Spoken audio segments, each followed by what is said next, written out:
How she tricked me into marriage. Who is she and how did she do it?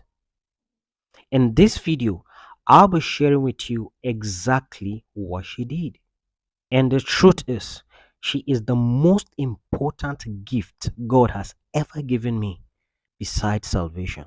Sometimes men do not know what they really want, and you will have to make them know you are the one they've been searching for all these years. But there's a caveat to this statement. Don't waste your productive years sticking to one man, trying to prove to him you are the one meant for him. If you try it after a while and you discover he can't see the virtues in you, please walk away. I decided to share this story with you guys so that you can learn the simplest strategy on how to make a man propose to you. So make sure you watch this video to the end. After watching this video, I want you to tell me if I was tricked into marriage or she only positioned herself for me to marry her. Give me your personal answer in the comment section. So if you are ready, let's go straight into the video. Hello everyone, my name is Ansa Alabra. I'm a dating and relationship coach for ladies. Over the years, my team and I has helped over 1,000 ladies with their relationship. And I believe I can help you, yes, I mean you, with any relationship issue you have. Go below this video, there's a link that will grant you access to my WhatsApp line, and then we take it up from there. If you're coming across my channel for the very first time, do well to subscribe to the channel and don't forget to turn on the notification bell so that anytime we release a video, you'll be the first to be notified. Now, all these things aside, let's go straight to the video. I met this young girl some couple of years ago while I was heading the choir of my church. Interestingly, at that time, our church was preparing for a major concert. So I needed more hands. So I recruited a lot of people to the choir. But something interesting happened. The ladies always like flocking around me, maybe because I'm handsome. Most of them say they love the way I sing. All my life I live to please you and adore you all of my days. Oh, I show you that you found my heart and you're the dream of my life. Yeah. We're not in the music lesson. We are not in the music class. Anyway, I'm cooking some things in the studio, and then by the time I'm done, you guys will be informed. But there was this lady I noticed that was different, and it's like she wasn't really feeling my swag. As a cute, handsome guy, so I was feeling, what the hell is that girl feeling like that? She's not feeling me. I became curious in trying to know why she was different. And somehow I tried to make her a friend. So as time went on, we became a little bit close. And then one day, while we were having a conversation, she told me something. She smiled about it. She said she had made a vow that she will never marry or date a pastor or a music minister. Immediately she said that, you know what? I felt like, what?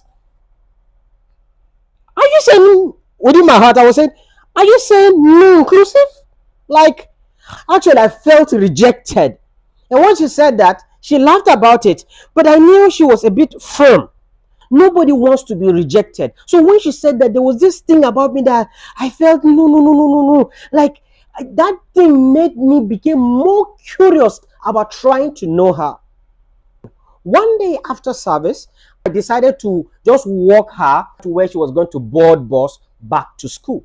So while we were on our way going, there was this lady that was crazy and obsessed about me. So when she just saw me, she said, "Oh, answer." She came, she started just holding my hands and whatever. And we walked together till where they were to board the bus. And out of courtesy, I repeat, out of courtesy, I apologized for the interruption. And I told her that I was going to call her later that day. Around 9 in the night, she called. And she said she waited for my call all this while and I didn't call. So she decided to call. Remember I told you guys it was out of courtesy I told her I was going to call. So as a man, I have to just pick up. I have to just take over the conversation. So I said, yes, actually. So how were you? I was trying to. I started asking questions, personal questions about her and whatever. So at a point, I told her that I find her interesting, and I seriously want to know her more. Immediately, I said that statement. Now listen to this. She said, "How can I know her from afar?" And then she said, "Oh, are you that kind of guy who is not bold to ask a lady out?" Immediately she said, "I say, ay, jiggy, jiggy, jiggy, jiggy." I said, "What sort of?" So I started saying, "Do you know who I am? Do you know the kind of ladies I dated in the past?" I started giving her my profile, all the ladies I dated in the past. This lady was quiet. By the time I was done, I said, "Oh, so you think I can't ask you out?" I said, "Okay, okay. To be realistic, actually, I'm seriously interested, and I actually wanted to take my time to know you. But since it has come to that, I'm in love with you, and I want you to be my girl." Funny enough, you know what she told me? She said, um I should give her time to think about it. She'll get back to me. I said, "You can't do that rubbish. After you made me come out of my shell to see what is in my mind, now you tell me I should give it time to think." I said, "That rubbish cannot happen." The lady, she laughed and laughed and laughed. But to cut the long story short, finally she agreed. And today we've been married for over 9 years. Can you celebrate us, please? Celebrate us, celebrate us, celebrate us. What can you learn from this story that will help you get a guy to propose to you? Now, I've listed it in steps. I want you to give me your rapt attention. Number one, but let me give a disclaimer here. This strategy I'm about to share with you may not work for everybody watching this video. It has worked on me, and it has worked for several of my clients. And if it is just one person that this strategy will work for, then I will be fulfilled. So now, this strategy will only work from the beginning of a new relationship, not an old one. Let's say there's this guy friend that somehow the both of you have this chemistry and used to hang out together, but there's nothing formal between the two of you. So the first thing you are going to do is this. Say you guys are having a conversation. Just look at him and tell him, "You know what? I have made a vow to myself.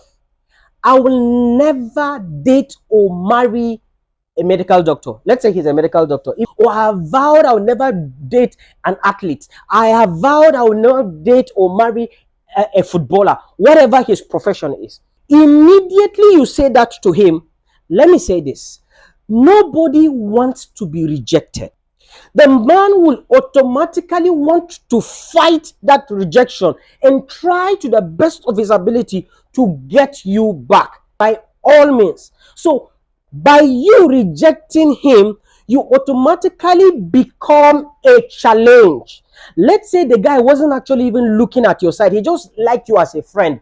But the moment you reject him, you now pose a challenge to him. Now, let me say this: a man's brain is wired to solve problems. So, the moment you reject him, you activate that part of him that makes him want to solve a problem. Now, let me also say this: most of you ladies, when a guy meets you for the first time and like try to find out if you have a guy or not, most of you reply by saying, "No, I'm single." No, that is not the best way to answer. A better way to reply him will be, "Yes, I am not single. Only a high value man with guts can pull me out of where I am." Did you hear what I just said? Now, this statement poses a challenge to him. Mind you, a man is wired to solve problems. So now you've now told him only high value man with guts can pull you out. So now his brain will start kicking. What do I do? Oh, how do I pull this lady out of that relationship?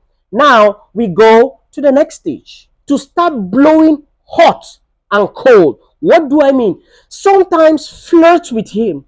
And when he's like coming, oh, he's getting interested, you pull back. And when I say flirt with him, I'm not saying allow him touch you or whatever. That's not what I'm saying. Flirt with him, show him attention, show him care. And tomorrow he will think, oh, he has gotten the best of you. And tomorrow when you come, you now start acting formal. I don't know if you are getting what I'm trying to say. So simply blow hot and cold. This strategy will put him on his toes. So the cravings for you will increase. And now this takes me to the next step. If you do these things correctly, it will push the guy to a point where he will want to ask you out. And this is where the magic happens. Let's say the guy asks you out. Oh, babe, I think I've known you for a while and I want you to be my girlfriend, blah, blah, blah, blah, blah, blah, blah. Now, the moment you hear him trying to ask you out, just laugh sarcastically. Just laugh. I'll tell you why. By the time you laugh, then start apologizing. Please, I'm sorry. Please forgive my manners. I'm sorry. Please forgive my manners. Now, at a point, now you will start feeling, oh, so I hope this girl is not planning to bounce me. I hope now you put him on a hot seat. When you apologize, now come up with this. Tell him, sorry. I think I'll prefer us to just be friends. You know why? Because I know how the script is. Now you are trying to woo me. After a while, if I say yes to you, then we enter the honeymoon stage. And then from there, we start having sex. And then after a while, maybe 2-3 months, we enjoy the honeymoon stage. Then after a while, I will call you. And then the next time you tell me, walk here, you are busy. I can't hear you anymore. I can't, you don't call anymore and whatever. Hey, bro, I've seen a lot of things like that. So for me, I would prefer us to be friends. Now, you see, by this statement, now you are now telling him you know how men ordinarily behave. Now, get this. Even if this guy was a player, his plan was to just sleep with you and go. But because you have set the standard, you have raised the bar for him, automatically this guy will try to prove you wrong. It's just like you handing your money to a known thief. That thief will try to prove you wrong, that he's not a thief. So the same thing applies. When you say that to the guy will try to the best of his ability to prove you wrong. And in that, to make him want to act differently. Importance of this strategy is this. It will make you cut off time wasters. Yes. If the guy is actually a player and he knows he doesn't have anything, the moment you bring up things like that, automatically you will notice from what he's saying and whatever. And mind you, when you are talking, don't just listen to his words, also look at his body language. Number two, if he is able to persuade you to date you, he will leave the rest of his time in the relationship trying to prove to you that he is different from every other man. And because of that, that will make him want to go ahead to propose to you. Am I saying it will work for everybody? No. But let me tell you something. If you follow this strategy I just shared with you, it will help you eliminate all those time wasters. I don't know if you actually gained value from what I said. If you did, please go down to the comment section and tell me one thing you got from this video. And don't forget to give me your reply in the comment section if I was tricked into marriage or not. I think I've come to the end of today's video and I have to call it a day here. From this side, don't forget I love you and please take care of yourself.